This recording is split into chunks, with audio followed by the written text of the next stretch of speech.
The things left behind by our most ancient ancestors are as fascinating as they are mysterious. We can tell a lot about the skills of the people who came before us from the things they left behind. But it takes more work to discern the meaning behind or purpose of some of the things they built. In some cases, we don't even know how an ancient building or artifact was made. This video will give you some perfect examples of what we mean. The ancient site of Chan Chan in Peru has already given us so many wonderful archaeological artifacts, including what might be the world's first telephone. But in July 2022, researchers at the site struck gold again when they found a beautiful ancient wooden sculpture.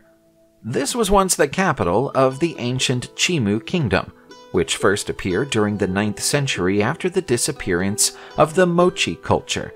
Chan Chan went on to become one of the biggest pre-Columbian cities in South America. Although nobody knows for sure, its name is thought to derive from the Quingnam word for sun, so Chan Chan is Sun Sun. This tiny but amazingly well-preserved sculpture is only 17 inches long, with a flat red oval face and almond-shaped eyes that may once have been covered with plates made from mother-of-pearl. Experts think it's an early Chimu relic and could be more than 1,000 years old. Its purpose is unknown. It could be anything from a votive offering or a ritual object to a sculpture made by a Chan Chan-based hobbyist demonstrating their skills. Just off the east coast of Northumberland in the British Isles is a tiny island known as Lindisfarne. It's been occupied for thousands of years and has been the site of some of the most remarkable discoveries in British archaeological history. In June 2022, Lindisfarne came up with the goods again when a team found the oldest example of medieval prayer beads ever to be discovered in the British Isles. The tiny beads are made from fish bones, specifically the bones of salmon. Lindisfarne is also known as Holy Island on account of the fact that there was once a large monastery on the island, and that access to the island was off limits for anyone who wasn't a priest or otherwise associated with the monastery. The person that the prayer beads were found buried with was almost certainly a priest or a monk, and prior to his discovery, he'd lain undisturbed for around 1,200 years. The beads were found around his neck, suggesting that they'd been worn as a necklace. There's a natural hole in the middle of the salmon bones as they're all vertebra, but it appears that the holes have been artificially widened to make them easier to thread. Why salmon bones were selected ahead of all the other materials that would have been available to the island's residents is unknown. The site of Saqqara, which is a vast necropolis in Egypt, is such a rich archaeological area that excavations will still be ongoing there 100 years from now. We got a recent roundup of amazing artifacts recovered from Saqqara in May 2022, when a team from the Saqqara Archaeological Mission confirmed the recovery of a large cache of bronze statues accompanied by sarcophagi. Over 150 statues have been recovered as part of the haul, including depictions of figures like Anubis, Bastet, Min, Hathor, and Isis. They were all buried together in a single deposit, along with ancient musical instruments used in religious ceremonies dedicated to the worship of Hathor. The entire collection, which includes a pair of wooden statues of Nephthys and Isis, is thought to be around 3,500 years old. The most unusual artifact in the haul is a single bronze mirror of a design that's never been seen in Egypt before. It's highly likely to have been imported from abroad by someone wealthy. But if it belonged to someone wealthy, why did they end up being buried in a pit in Saqqara rather than in a more elaborate tomb? There are many weird and wonderful exhibits in the Xinjiang Museum in China's Xinjiang Uyghur region, but perhaps none quite so weird as its 1,000-year-old cake. If a cake were to be made the same way today, it would be called a traditional Chinese mooncake, but the term isn't thought to have existed back when this one was made. It's covered in decorations and patterns that are typical of the Tang Dynasty era it comes from, and suggests a continuation of Chinese culinary skill and tradition that exists to this day.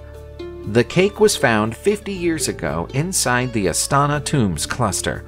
It's small enough to fit into the palm of your hand, and has survived for this long only because of the extremely dry conditions within the depths of the tombs.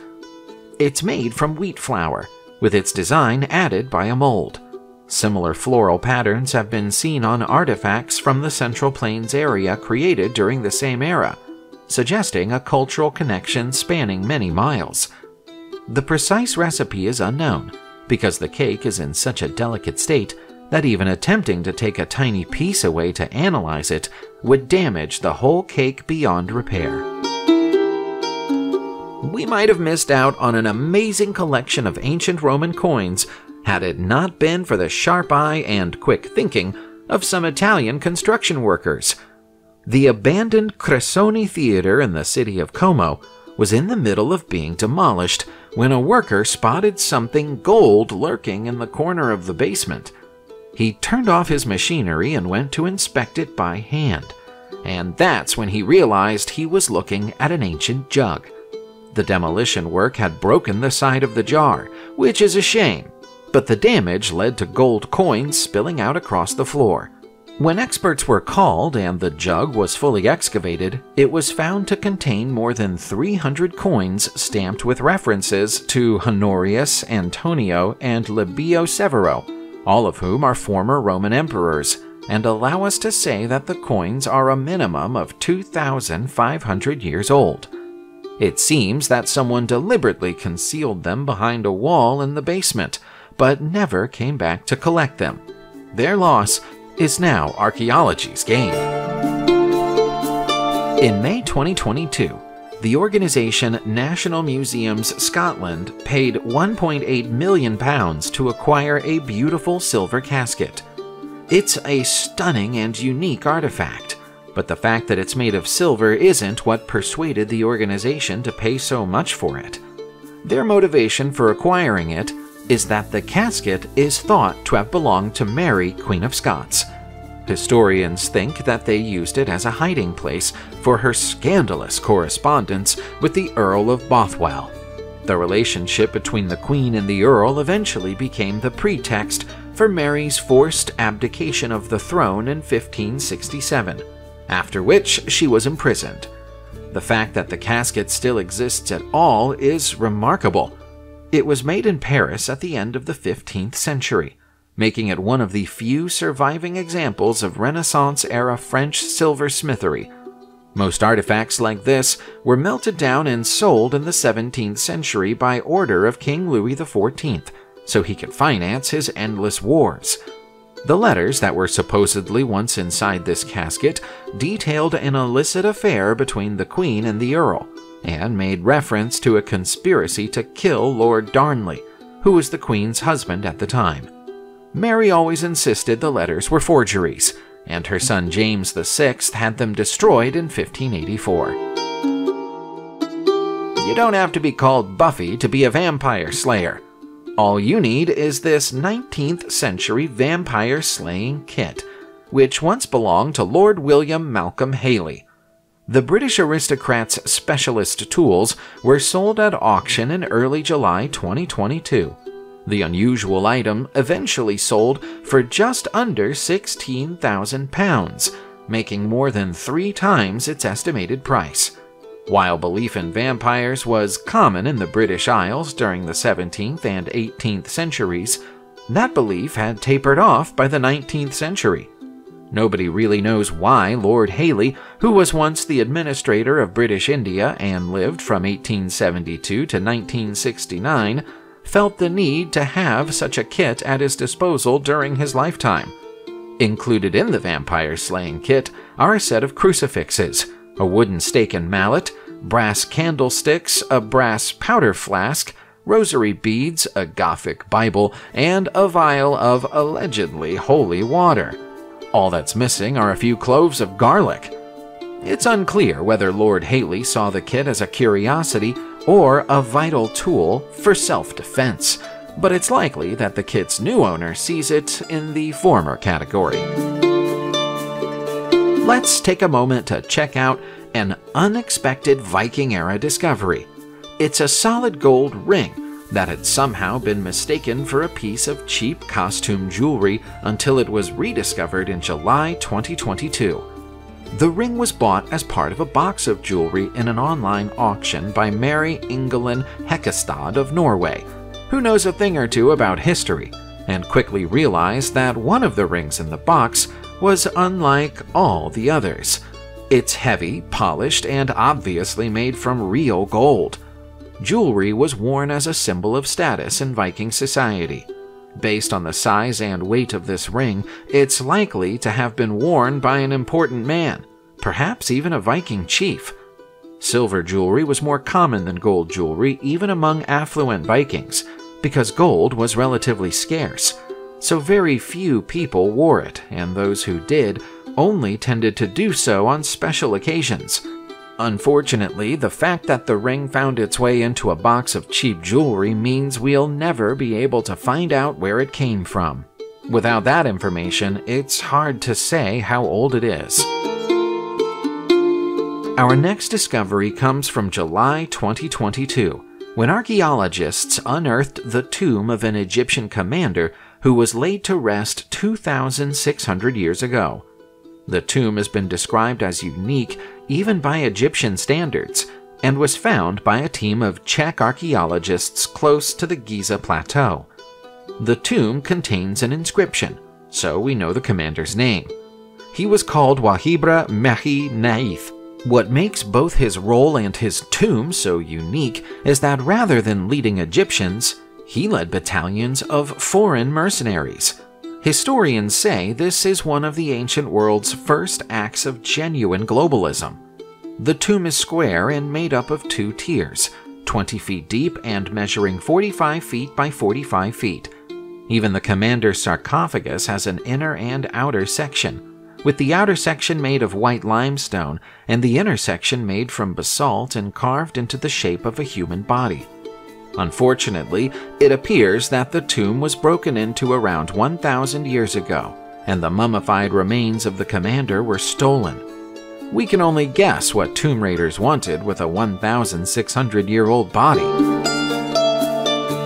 How many times have you spent an age looking for something, only to find it's right under your nose and has been the whole time? We know a few archaeologists in Iraqi Kurdistan who experienced that in July 2022. They've been excavating a mountain fortress at the site of Rabbana Merkuli. The existence of the fortress has been known about for some time, but this is the first formal archaeological survey to take place there. After a few weeks of digging, they now think that Rabbana Merkuli might actually be the long-lost city of Natunia. The city was also known as Natunisaro-Kurta, and until now, the only evidence of its existence was the fact its name is printed on a small number of coins minted in the region 2,100 years ago. Natun was probably named for Natunisar, the founder of the Adabin royal dynasty. Archaeologists have found a relief carved into a cliff face at the site, which matches classical depictions of Natunisar in both size, appearance, and dress. That isn't conclusive proof that this is the city that he named, but the presence of what appear to be barracks and a religious complex dedicated to the Zoroastrian goddess Anahita strengthen the case. The Hinton St Mary mosaic is one of the most famous ancient Roman mosaics in the United Kingdom and was found in Dorset, England in 1963.